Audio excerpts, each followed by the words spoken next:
Hi there, this is Tim, I'm King Clark, first year painting student.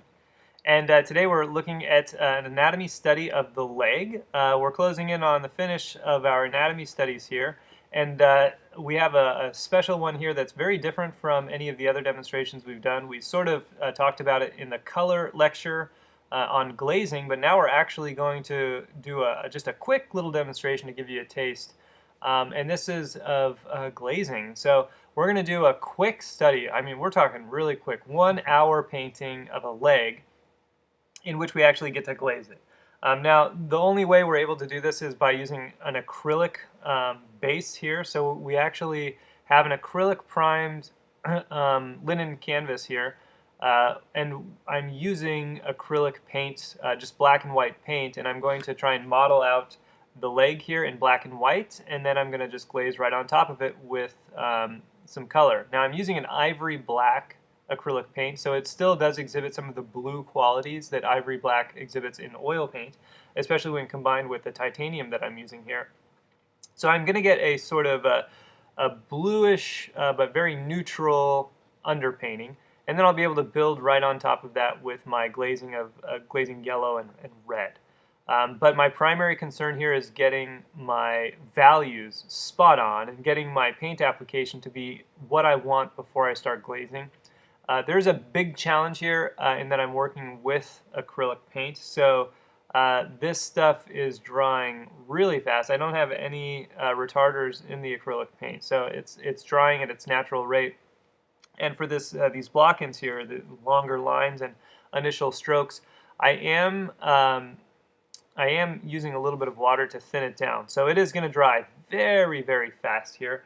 And of course, the challenge with that is that I'm going to try and get my edges very, very quickly here. You know, I don't have that luxury that I've had in all the other videos where I could just build up a bunch of paint and then soften the edges out at the end. I have to really soften stuff out as I go and try to build up a quality of paint that exhibits some of the quality or texture of the flesh tone in this initial stage with the black and white. So I'm drawing this with paint. You obviously, of course, at home can do this with a pencil or charcoal. In fact, if your intent is to be a glazed painter, you really should consider just doing a pencil or full drawing off on the side first, and then transferring it over, and then doing a black and white painting from there, and then glazing also on top of that. So really breaking it up into steps. That's the real strength with one of these glazed paintings. But I've just blocked it in here. This is a quick study. I'm not going to spend too much time on it, so I've blocked it all in with paint, and I'm going in and starting to build up some of my bigger base planes, almost thinking in terms of a poster study here. What are the major value changes here? Just trying to build up a relationship and fill in the leg. I'm just using a cheap synthetic brush here because this is acrylic paint. I don't typically use acrylic paint, and even if I'm going to do a glazed painting, I'll typically do it in oil first and then I'll glaze on top of it. It's just for the sake of an alla prima glazed painting, it's going to demand that we utilize something other than oil paint for our base tone because we need, of course, this to be completely dry to be able to go on top and glaze it. So I'm cutting in with a different brush here to get some of my background and just carve into that leg shape a little bit. And then right back into that leg.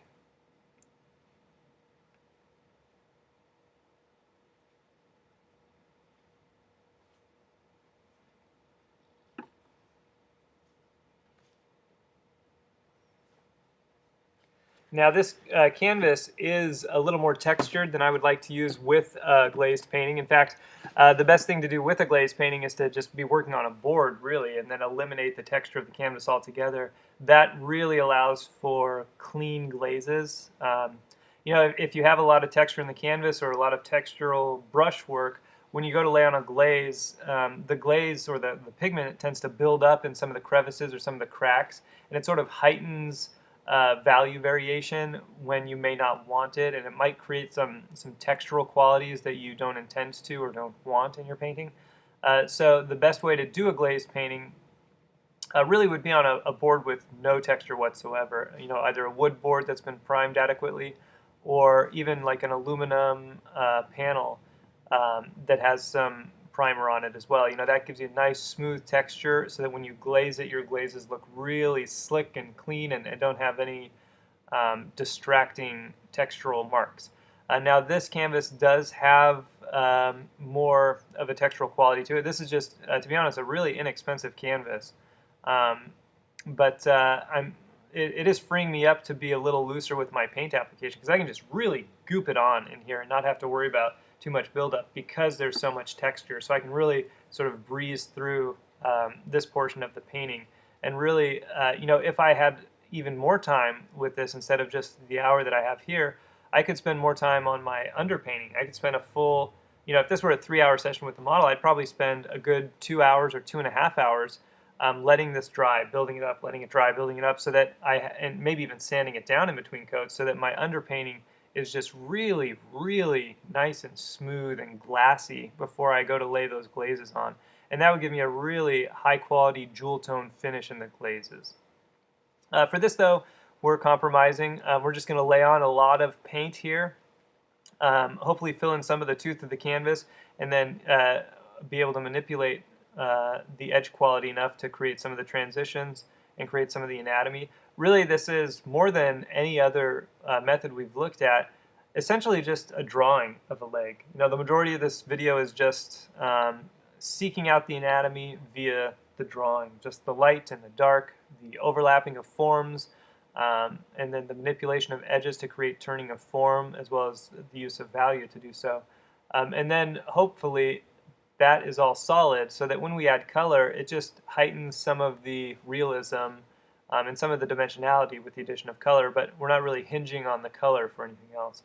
And that's obviously something we've talked about again and again and again, the importance of good drawing in painting. And that importance really becomes strikingly and shockingly apparent when you're doing a glazed painting, because if your drawing is not correct, if this underpainting is not solid, then your painting in general is going to end up pretty poor. And you don't want to have to do a lot of overworking on top of your glazed painting. And it starts to no longer exhibit some of the pearlescent and luminescent qualities that a glazed painting tends to have. What you might notice, especially here in the leg, is that I am going a little bit lighter actually than what the intent will ultimately be in the painting, because I do want to make sure my steps in value are high enough here so that when I glaze down, the addition of the color of the pigment is considered, so that it lowers to the correct value of the leg. So even though I'm painting and trying to get a really good relationship set of values and a completely resolved set of edges, I need to anticipate that any color I add onto this painting will darken my underpainting. So I have to paint it up in value by at least a value step or two, so that when I add those glazes, the value is lowered to the correct amount. Unfortunately, I think what we'll end up seeing with this video is that I end up even going a little too dark in some areas, especially up around the pelvis. I think I could have really blasted the light there so that when I glaze it, it would stay nice and bright. I think it ends up getting just a little bit too dark in some areas, but that's the benefit of doing these quick studies, is that you learn that.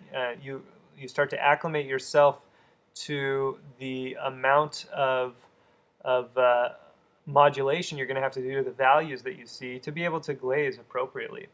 And I think for the most part, students don't have trouble going too light in paintings of portraits and figures. In fact, I think the biggest critique I tend to give on the color or value of students' paintings is that it's too blown out and too light. They've overshot the value that it's supposed to be too much, and thus it creates sort of those chalky-ish flesh tones.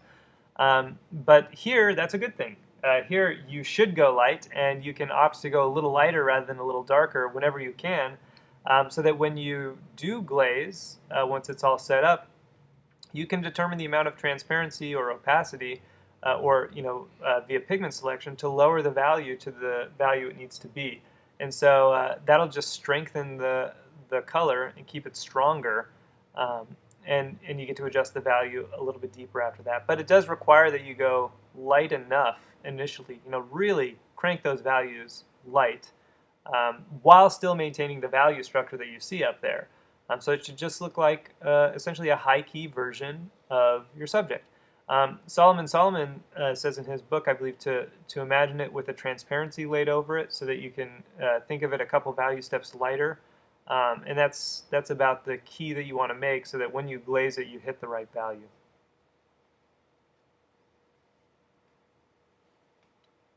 See, we're only 10 minutes in and we've got quite a bit rendered out. So I am going to spend a substantial amount of time just really working this, really massaging the paint in here. I can do a lot more scrubbing and a lot more licking on this type of painting than I would be able to do with a colored painting. So I can, use a color or a value here and stretch it out as far as I can to really try to work and soften out and modulate an area. It's very similar to how I would handle an open grisaille or an abache that we've seen in some of the other videos. In those early stages where you're using a lot of thinner with oil paint, you have freedom to move around and scrub a bit more and push and pull the paint quite a bit more than you would otherwise be able to do if the paint was thick. And for a grisaille, a closed grisaille like this, you have that same freedom and same ability to really just push and stretch, and if it gets licked, it's not a big deal. As long as you don't destroy your edge quality. How careful do you have to be with the drawing? Are you able to do any correction after your first glaze? You would not want to, no. Okay. Yeah. Ideally, the traditional process would be something like, you do your formal drawing, you transfer it to the canvas that's been toned, and you do an open grisaille underpainting, and then you do the closed grisaille on top of that, and then you glaze it with 1 or 2 or 3 glazes as needed, and then you go on top for accents and final little tidbits of corrections. But if there's a major shape change, that's something that needs to be figured out ahead of time. You don't want too many layers built up, typically in a glazed painting, as far as thick impasto, like the dead layer, the grisaille layer, especially considering paint becomes more transparent over time. So it can really disrupt the quality of the painting as it ages if you have too many opaque layers in there. It sounds like if you're careful and you kind of follow the process, there's a good chance you can end up with a decent painting. Yeah, I would say that this probably represents the method that would give students the highest amount of success overall. We're talking about a method that was developed early on with oil painting, and it's most suited. Oil painting is most suited to be used like this. This is how and why oil paint was developed, and it just makes a lot of sense when we consider, the transparency of oil paint and how it's thought of as in terms of sort of stained glass layering on top of something.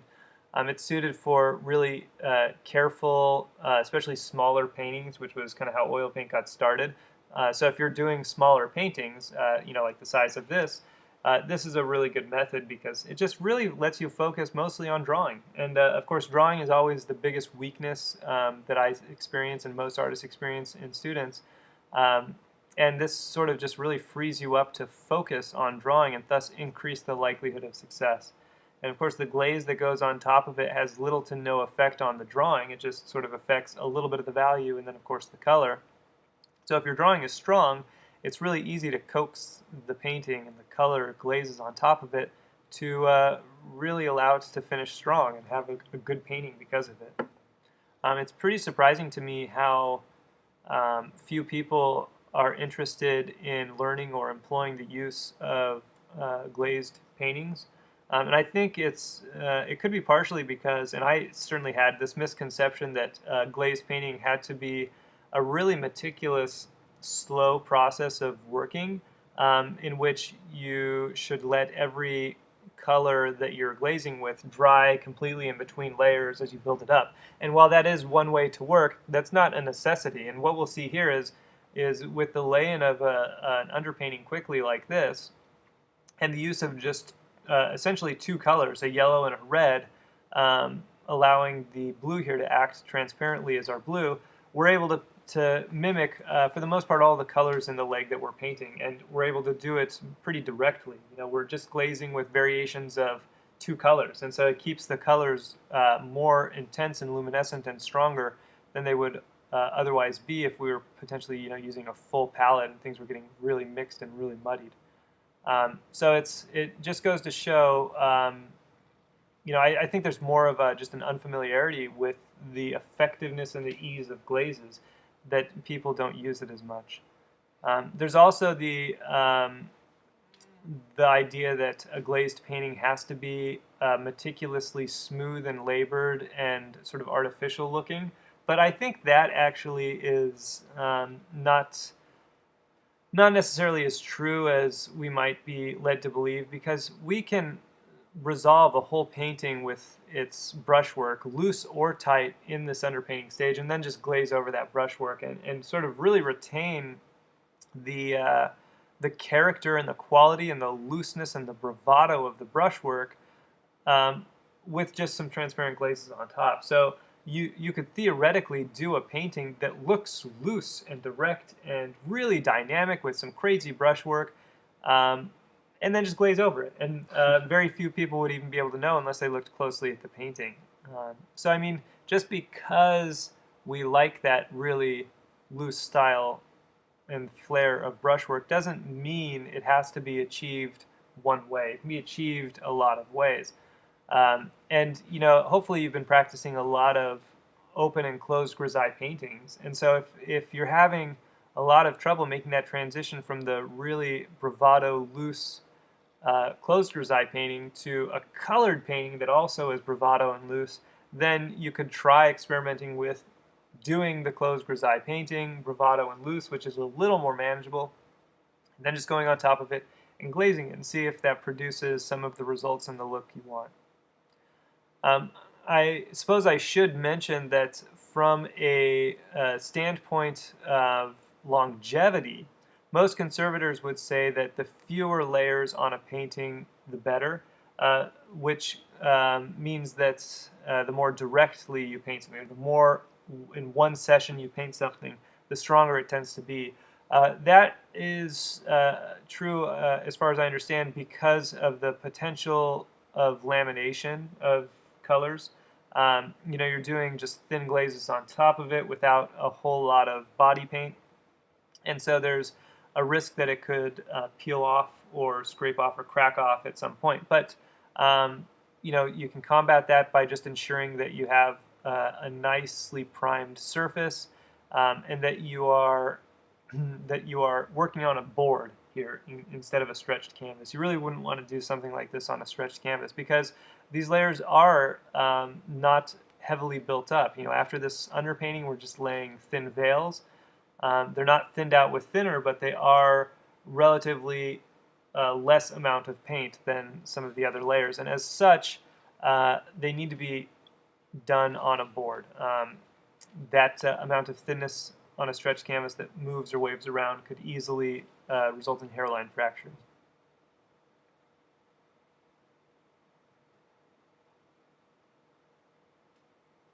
You certainly can't get some of the luminosity of colors with completely direct, thicker paint that you can get with transparencies and glazes.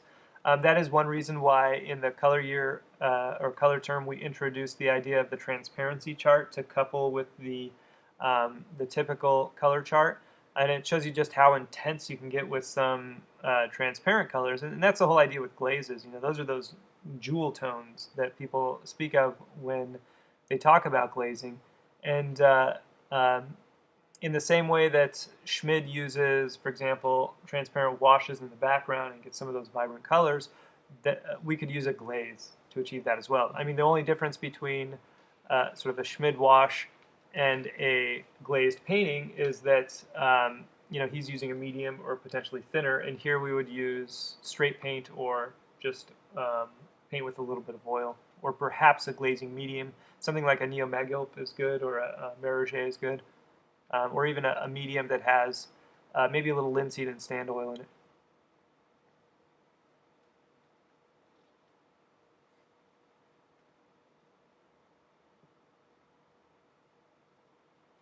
So you can see I'm going back through and I'm softening a bunch of the edges out while I build up more and more values. I'm trying to get this lighter and lighter and lighter. Right now it's getting pretty close to what the values on the reference are. It's a hair lighter in some areas and not quite, and a little closer to the actual value in other areas. The pelvis, I think, is still close to the actual value, whereas the leg right above the knee is a little bit lighter. I really need to get the pelvis, or I should have gotten the pelvis, the same amount of value above the reference, above our model, as I was able to do above the knee. And that would have, as you'll see, given me a final product that's a little closer to correct values all the way through.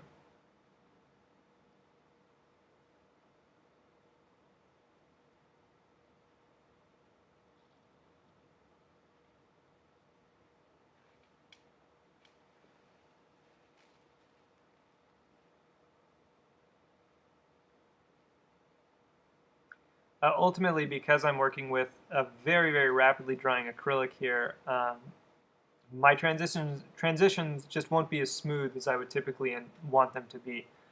So for other paintings that I've glazed, I really do end up opting for a much smoother glass-like finish before I start the glaze. So that glaze just sits on top and looks really transparent and doesn't have a gritty or rough feel at all, but instead just feels very natural and smooth. If you're working in oil paint, do you have to go kind of thick to get it to be so smooth? It depends on the canvas you're utilizing. If it was this particular canvas, yeah, I would have to lay it on pretty thick, and I'd probably have to just wait till it sets up and then scrape it down and then paint on it Oh, again. really? And keep doing that until I've really filled in all of the tooth and got it smooth.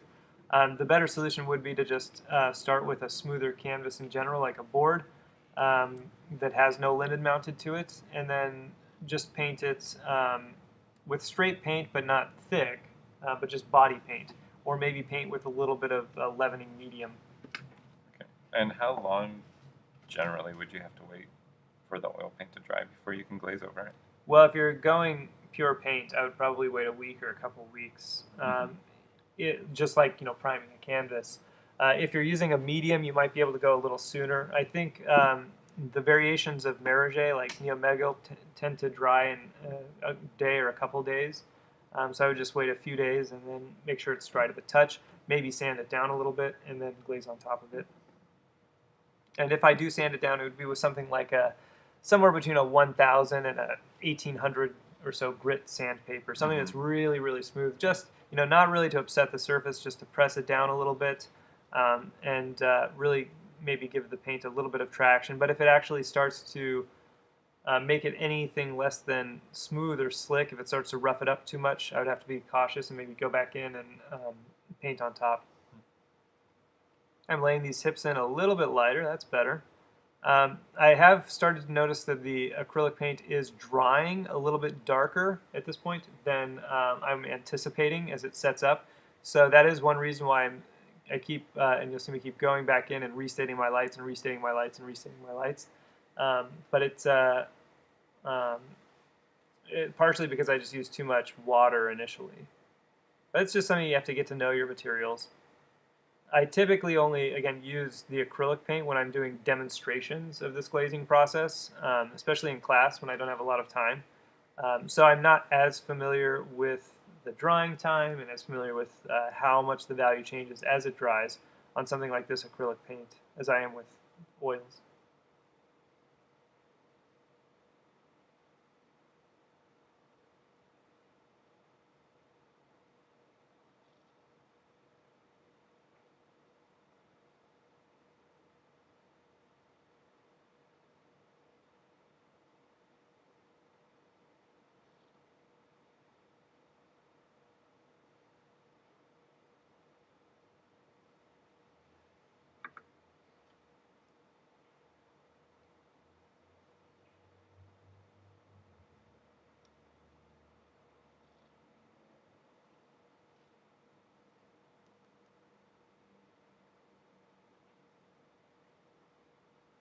So we're doing pretty well now. Now the value of the hips is just a little bit lighter. The value of the thigh is just a little bit lighter.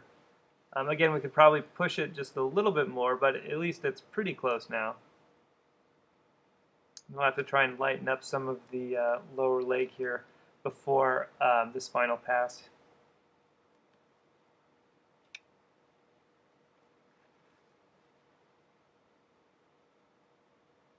This canvas is pretty darn absorbent, so luckily, the paint is drying very, very quickly, but I think ultimately there won't be enough layers of acrylic built up to negate some of the absorbency in the painting, in the underpainting. Now, traditionally, a painting that would be glazed like this would be done on a board that is gessoed. Gessoed in itself is highly, highly absorbent, and so it would really require a nice, solid, clean film of black and white paint on there to negate some of the absorbency. So when the oil glaze colors are laid on top, it's not just immediately sucked up.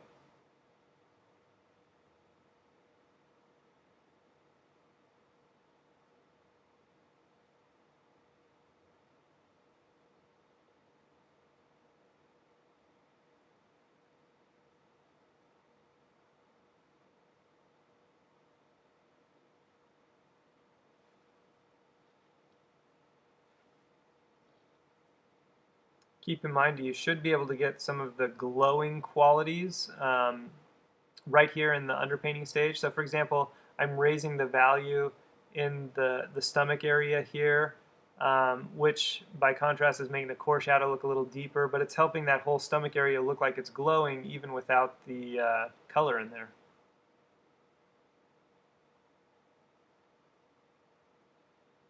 But if you have any doubt in your mind as to whether or not you've adequately described or created a sense of the form or the dynamic quality or the luminosity at this stage, then it means you should not advance the color. It all has to be handled here.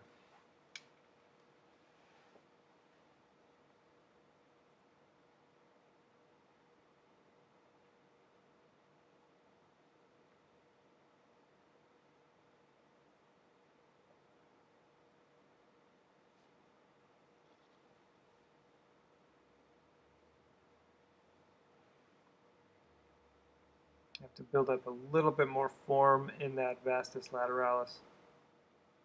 It's looking, that whole area is looking just a little too flat.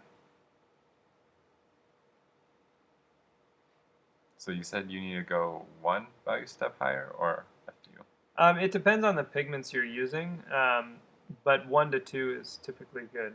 Okay. But that also depends on the value scale you're using too. And does the pigment depend also on like the brand of the paint? Is there Yeah, a whole... everything will vary. Oh my goodness. Company to company, pigment to pigment. I do want to make sure I use some transparent colors with this instead of opaque colors if I can. Oh, here we go. We're starting to glaze now. What I'm using to glaze with on top of this painting, and we actually made a transition, so it's set and dried for a few minutes before this. But I'm using two colors. A yellow lake from Michael Harding is one color, and I believe it's well, that's at least for my yellow. And then my red, I believe, is going to be an alizarin. And I'll use those in varying qualities to create the yellow shift and the red shift. And in this case, in some instances, I'll actually mix the two. In some cases, it'll be just more dominant one, more dominant the other. But keep in mind that what we've learned before is that every flesh tone is a combination of red and yellow and blue, so almost never be just one or just two colors.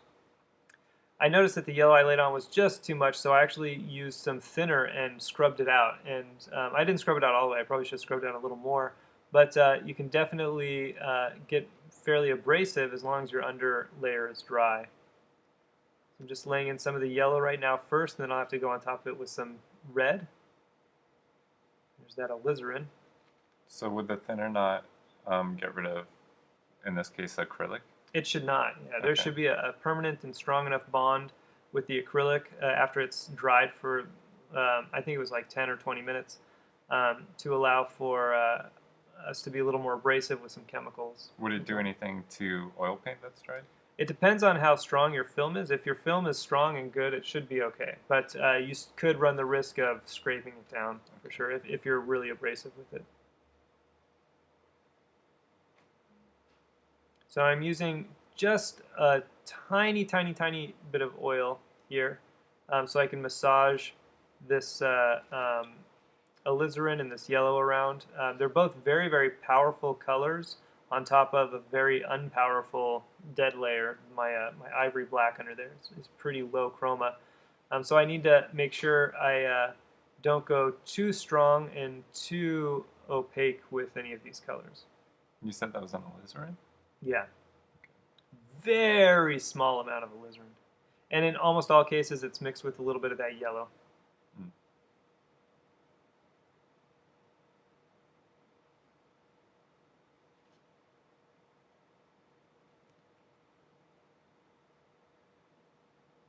I probably should have led more with the alizarin rather than the yellow. I think it probably falls more in the red-yellow family rather than the yellow-red family. So you can see I'm still trying to dig into some of that yellow and lift it off. Try to go back in with the alizarin. There we go.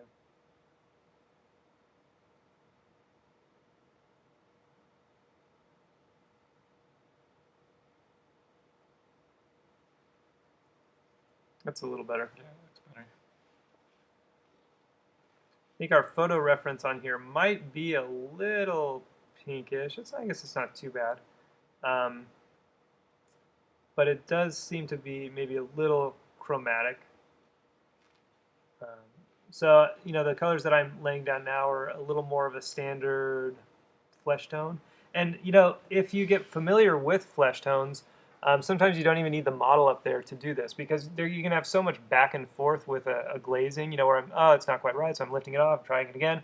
And I'm only using two colors, a red and a yellow, that in many cases, once you get familiar with the model, once you've done this a lot from the model, you'll be able to color a lot of paintings much easier or even sometimes without the model and still have them look believable. I think you mentioned that classically they would paint somebody or draw them. I can't remember exactly. And then they would bring somebody else in with different flesh tones and then glaze their flesh tone.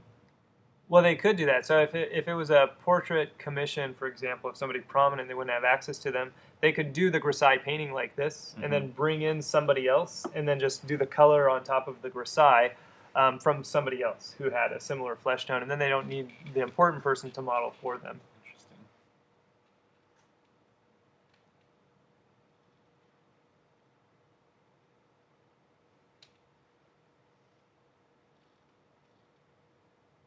There's also instances on a somewhat of a side note where in formal portraiture, typically the hands are included in a portrait, and so somebody would commission a portrait, but not always be able to sit for the full portrait. They'd sit for the face, and so the artist would have to bring somebody in for the hands and the rest of it. And there's been instances I heard on one account. I can't remember who the artist was, but they painted somebody's hands who was maybe a lower status, and the hands were a little rougher, and so the person actually rejected the portrait because they didn't like the hands in it. But that was certainly back then. Hands were a reflection of status. The quality of somebody's hands. He's upset he can paint his soft hands. Right. Just glazing in some color on the darks there. I think I realized that even though I went lighter in those darks, I probably still went too dark. I could have gone lighter. Is there anything you can do about that at this point, really? Well, after it's dry, you could do a scumble. And a scumble with some white and a little bit of color would raise it up and tint it just a little bit. But hopefully, I might end up doing that a little later on, or going in a little more direct paint. And that's in oil? You scumble in oil? Yeah. Okay. But a common rule for something like a closed grisaille painting like this that you're just tinting is that if you need to lower values, you keep on glazing. If you need to raise values, you scumble. We should all be pretty familiar with the use of a scumble from first term, at least how to execute a scumble. But the actual application of a scumble beyond an underpainting would be towards the end of a painting, when areas needed to be brought together, or atmospheric effects needed to be created, or patches needed to be lightened up without ruining all of the work underneath. Are you able to glaze a painting without having an underpainting, or is that insanity? Ooh, I don't know. I mean, that's essentially what a watercolor is. Mm, So it would probably exhibit a lot of the same characteristics of watercolor. But if we look at watercolors of the 1800s again, some of those look like oil paintings for that's sure. true. And so I would assume it's possible. You would just have to treat it like you would treat a watercolor. Notice I'm using the same brush for this. I don't really need to keep my brush super clean because I'm just using the two colors and going back and forth. I do know some artists who, when they glaze, they're very distinct with the brushes they use to keep them clean. But that's typically when you're using a lot of different colors, all at the same time. Maybe, we'd be glazing something in the background or surrounding elements, and we Mhm. wouldn't want to contaminate the clean color with the brush that we've been using here. And are you just using two colors throughout, or are you gonna Yeah, add? Okay, yeah, just just two. two colors.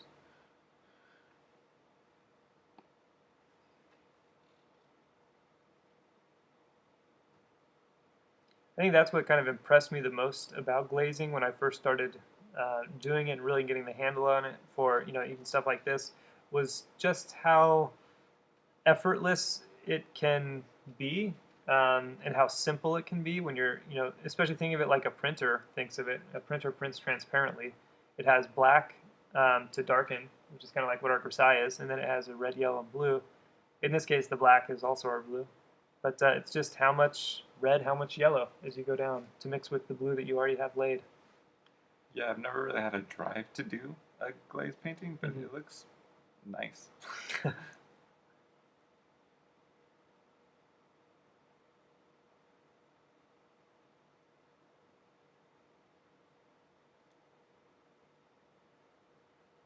So just remember, if something gets too orange like this, well, that means there's too much yellow, too much red. We need to expose more blue, or perhaps eliminate one of the either the yellow or the red. So you're really just creating your rainbow of colors with the red and yellow and blue.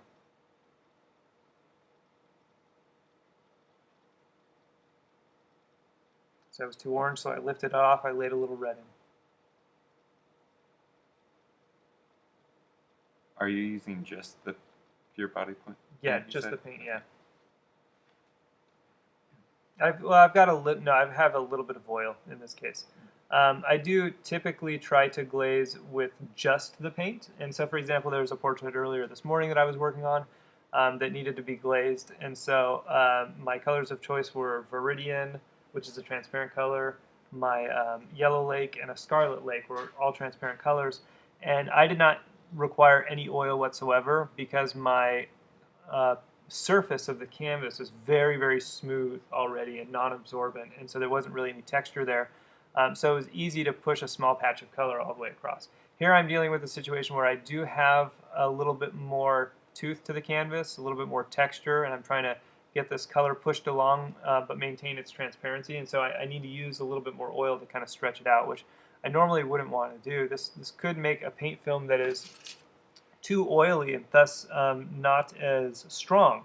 But at least I have consolation in knowing that the canvas here is so absorbent that it is going to be sucking up a lot of this excess oil that I'm putting in.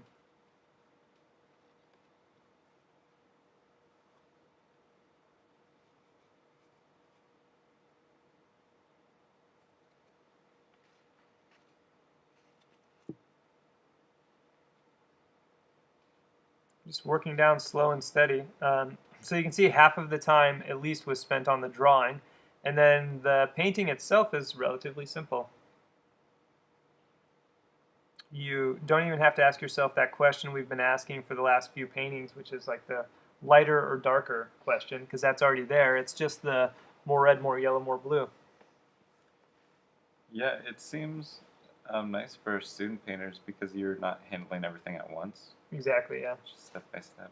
And that is the sort of was the original method of painting, and it was the reason why lots of people could paint, at least to some level, Hmm. prior. It's just such a nice, simple, straightforward, step by step where if you make a mistake at any stage, you can correct it right there without destroying any of your previous work. Whereas, pretty much all the other methods we've looked at, if you sometimes you can make a mistake that is so grievous and so dangerous that it completely destroys a lot of the work underneath. But here, you can see I make lots of mistakes. I just lift it right off. I replace it with the correct color, and I go on my way. And when you're really limiting yourself to two color choices, red and yellow, that simplifies the process even more.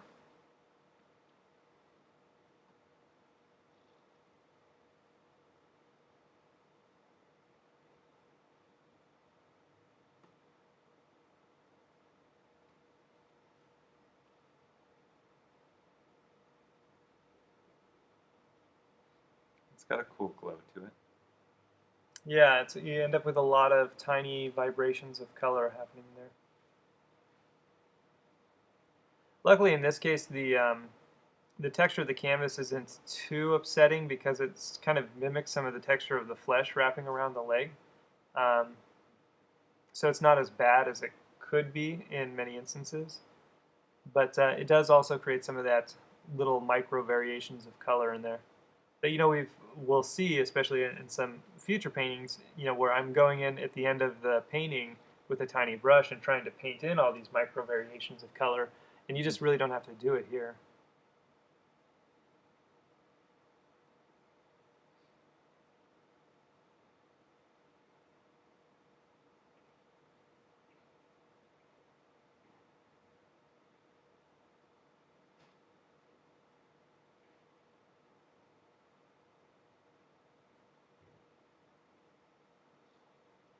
Now, I do typically have a different brush for glazing than I have for softening. I actually have some really soft brushes by Rosemary, and one that I really like that's a large goat hair brush. It looks like it's a big poofy ball at the end. It looks like a big makeup brush, really.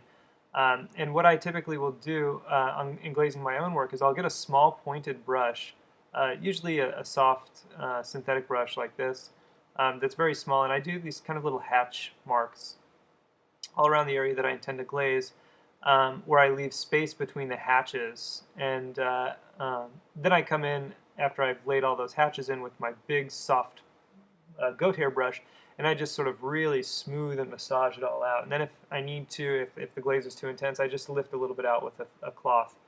And that's typically how I glaze, as opposed to necessarily like just kind of scrubbing in a glaze each section at a time I do here. But this is a very small area with a lot of shifting happening from area to area, so I'm having to go a little slower than just kind of a big generic glaze over an area that I might otherwise do.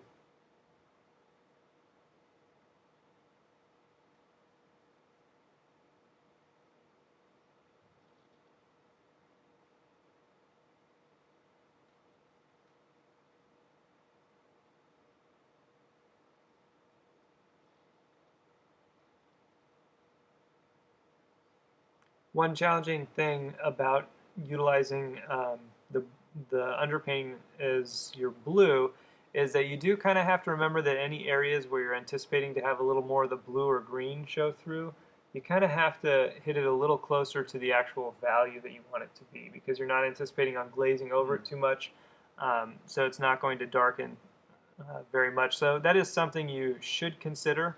Um, it shouldn't affect things so much that it really destroys your whole understanding of things, but it is something you can slowly start to introduce as you get more sophisticated with the glazing and the advanced understanding of how your future glazes are going to affect the values. Some artists I know will start with a completely dead layer, which is a mixture that they do themselves of red, yellow, and blue to get a really truly neutral underpainting that does not lean towards blue like the ivory black. And I think that's even suggested in, I think it might be the Solomon book, is that utilizing a completely neutral base so you're not influenced by the amount of blue that you're seeing. But when we look at paintings historically, it was almost always an ivory black or a slightly coolish blue that was laid underneath. Yeah, if you do that completely dead under painting, you have to remember that there will be some instances where you're going to have to come in and glaze with a little bit of blue.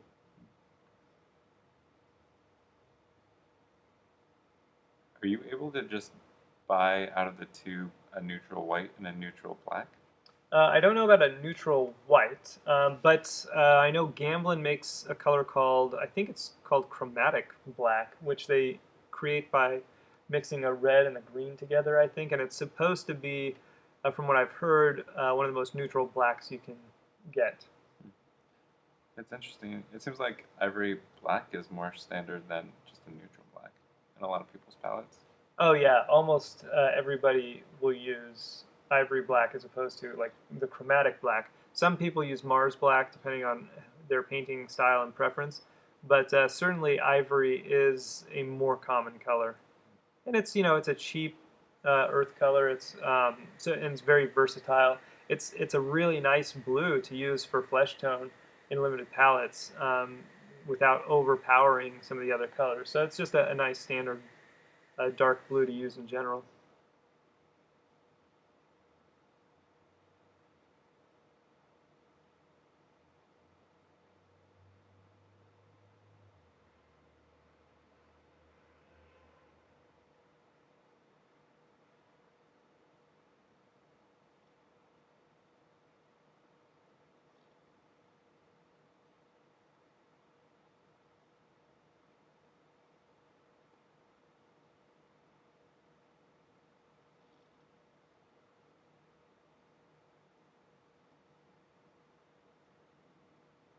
So hopefully you take into consideration that when you're laying down these colors, you're not just sort of generically throwing down a bunch of color all over one area and saying, "Oh yeah, that's done." You're really trying to observe some of the subtle variation here and forcing yourself to try and see some of the subtle variation that you don't normally see. And it's anticipated that as a student, as a beginner, you don't see this variation, but you have to really force yourself to try and see. And this is something that we will talk a lot about in some of the coming videos, especially. Um, but it can be really hard in those other methods of working to incorporate this real subtle shifts in color because you're focusing so much on value and so much on paint application, on edges. But here, this is your opportunity because your drawing has been solved, your values have been solved, your edges have been solved. Really just focus on trying to identify all those subtle shifts in color and laying them on there because this is the method of working that you can do to practice that, to fine-tune that observation of seeing just better and better and cleaner and more subtle color shifts.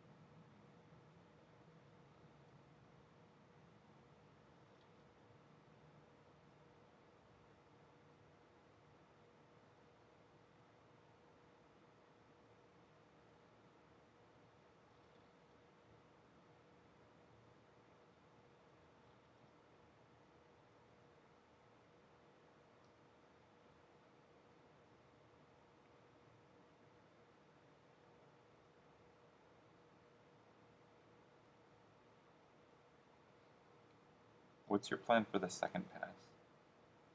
Or are you going to have to go over? Well, I mean, ideally it would be nice to be able to build it up or fine tune it, but there's not really going to be much time. It's really going to be a pretty direct glaze, um, and then just softening it out and fine tuning it from there. Okay. So it's not going to be built up much past these two layers here. But that's all we would really hope to achieve in a study. Hopefully, what I do here in 1 hour is something that is feasibly achievable by a student who doesn't have much experience in 3 hours with the model. So hopefully, that's something that can be worked up to for sure.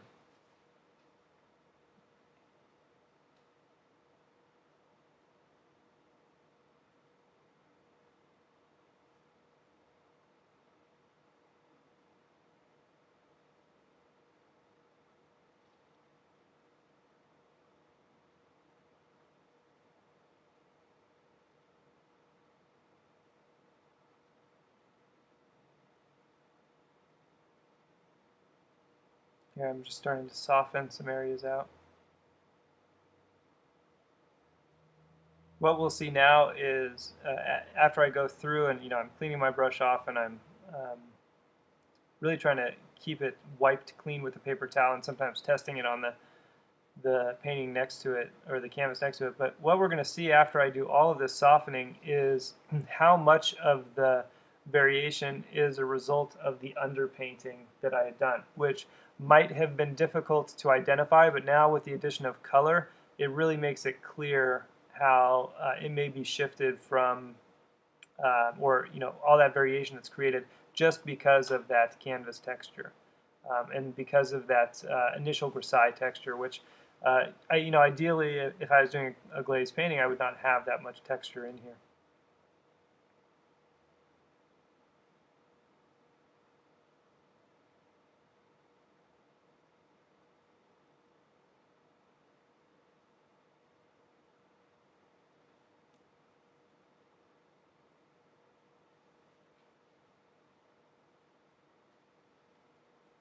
So I had to remove some of that yellow there, so I scrubbed it down and then added a little alizarin and then kind of worked the alizarin in there to sort of cool off the top of that leg.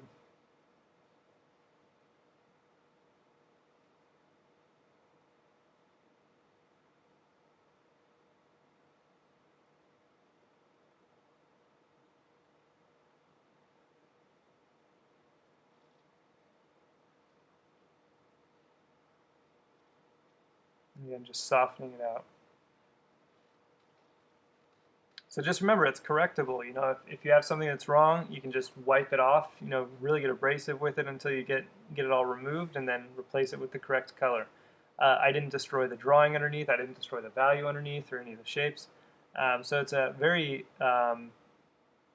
very liberating concept that everything we've done before is safe, and so I don't have to feel the anxiety that I'm going to be risking something good on here by trying to fix it, which is what I encounter a lot.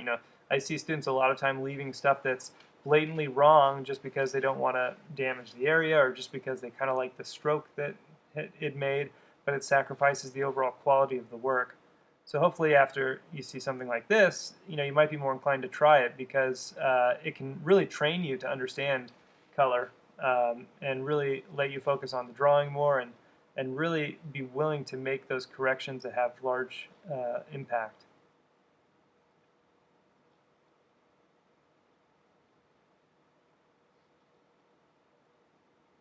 So will you always glaze with just a pure color? Or can you mix a color and then glaze with that? Well, I'm really glazing the majority of this with a mixture of two colors, Mm-hmm. little bits of the red and little bits of the yellow.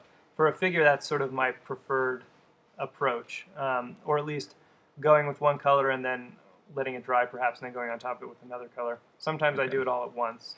But it will be just, you know, a couple pure colors. You won't do any like mixing on a palette beforehand. Right, yeah, there's not really a need to. And it's interesting because when we look at old paintings of artists or monks who might have painted like this, have you seen their palettes? They're like a 5x7 tiny little palette with a few colors laid out because they're not doing a lot of mixing on here. There was no need back then, and so all of the palettes, in these really really old paintings, look humorous because they're just so small. You think, well, what are they going to do with that? But certainly, you look at paintings back then, and it didn't necessarily affect their color quality. Mm-hmm. Where'd they keep their black and white paints? Maybe they had a larger palette for that.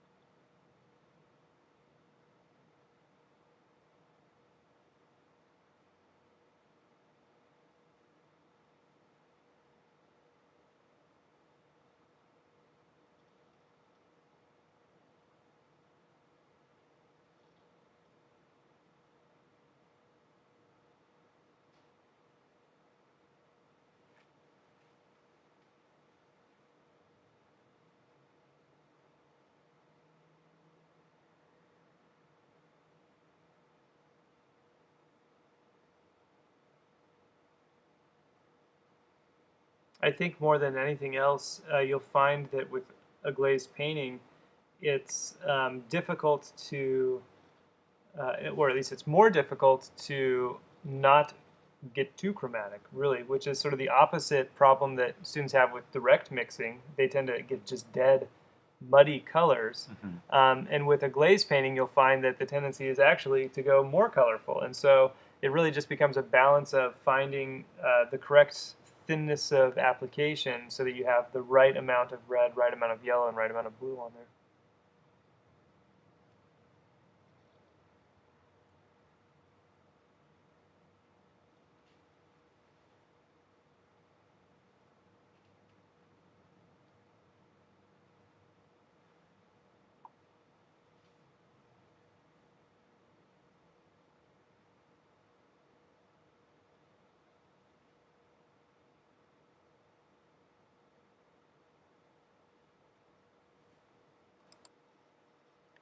So we have just a few adjustments left to be made in these last couple minutes here. I'm still trying to hit the brightness of that pelvis, and then I've got just a little bit more work to do on the calf, and then it'll be pretty much done. Um, Notice anytime I need to lighten something up a little bit or even correct a color, I typically first start by wiping away. That's better than diluting the glazes with more and more opaque color or more and more muddy colors. Just pulling it back and then starting fresh and then trying to lay those colors in. So you don't have as many negative layers. You just have only a couple layers that produce more of that transparency and more of that glow.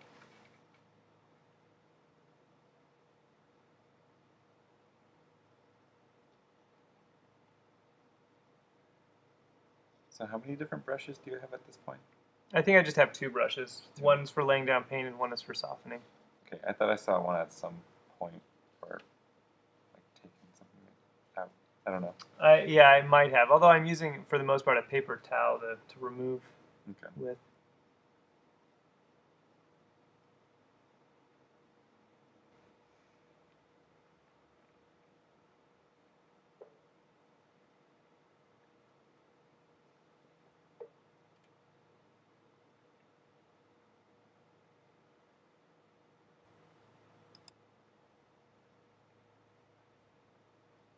I did have to go a little bit thicker on the paints on the front of the pelvis to actually raise it up to a value in chroma.